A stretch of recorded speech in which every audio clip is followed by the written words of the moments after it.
మీటింగ్‌లో వైద్యుల కొరత అంటే రీసెంట్ ట్రాన్స్ఫర్స్‌లో ఒక నలుగురు డాక్టర్లు ఇక్కడ షిఫ్ట్ అయ్యారు. రెగ్యులర్‌గా ఉన్న వాళ్ళలో. మళ్ళీ ఒక డాక్టరు నలుగురు పోతే ఒక డాక్టర్ ఇంటికి రావడం జరిగిందంటే ముగ్గురు తగ్గారు. ఆ ముగ్గురు తగ్గిన దానికి కూడా సూపరింటెండెంట్ గారు కలెక్టర్కి లెటర్ పెట్టేసి కాంట్రాక్ట్లో తీసుకోవడానికి పర్మిషన్ కూడా తీసుకున్నారు. వాళ్ళు కూడా నోటిఫికేషన్ ఇచ్చి ఆ కాంట్రాక్ట్లో నింపుతారు. ఇది కాక ముందు నుంచి ఉన్నటువంటి వేకెన్సీస్ ఏవైతే ఉన్నాయో మాకు రిక్రూట్మెంట్ అనేటువంటిది ప్రాసెస్లో ఉంది టీవీపీ సైడ్. టీవీపీలో రిక్రూట్మెంట్ అయితే ఫస్ట్ ప్రయారిటీ ఎక్కడెక్కడైతే గ్యాప్స్ ఉన్న మేజర్ హాస్పిటల్స్ ఇస్తామని చెప్పేసి కూడా ఈ సభలో తెలియజేస్తున్నాను. ఎస్ గైనకాలజిస్ట్ల విషయమే నేను చెప్తున్నాను. ఎందుకంటే మెయిన్గా మా హాస్పిటల్స్ అన్నీ కూడా ఎంసీహెచ్ యాక్టివిటీస్ అంటే మదర్ చైల్డ్ యాక్టివిటీస్ మీదనే నడుస్తూ ఉంటాయి హాస్పిటల్స్ అన్నీ. ఫస్ట్ ప్రయారిటీ వాటికే ఇస్తాము. ఎక్కడైతే లేరో మంచిగా వర్క్ అవుతూ సడన్గా ల్యాబ్సెస్ వచ్చి జీరో అయింది వర్క్ డిస్లొకేట్ అయిన కన్ను పెట్టున్నాము. డెఫినెట్గా వాటికి ఉన్నారు. ఈ ముందు ముందు ఇట్లాంటి ఇష్యూస్ మాత్రం ఎక్కువ కావద్దనేటువంటి ఇన్స్ట్రక్షన్స్ ఇవ్వడం జరిగింది హాస్పిటల్. ఈరోజు మన honourable health minister and secretary health గారు వారు ఆర్డర్స్ ఇవ్వడం వల్ల ఈ సీజనల్ డిసీజ్ మీద రివ్యూ చేయడానికి కామారెడ్డి నిజామాబాద్ జిల్లాలో రివ్యూ తీసుకోవడానికి రావడం జరిగింది.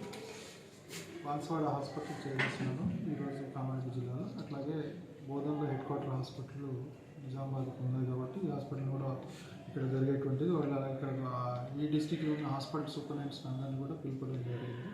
వాళ్ళతో రివ్యూ తీసుకోవడం జరిగింది.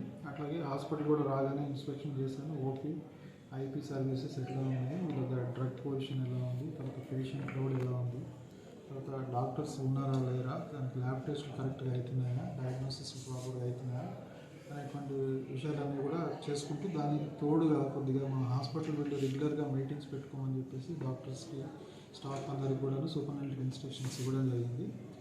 వీటిలో భాగంగా శానిటేషన్ ఒకటి, తర్వాత సెక్యూరిటీ విషయంలో కానీ హైజీన్ పార్ట్లో కానీ వాళ్ళు మొత్తం హాస్పిటల్ క్లీన్గా నీట్గా పెట్టుకోమని చెప్పడం జరిగింది.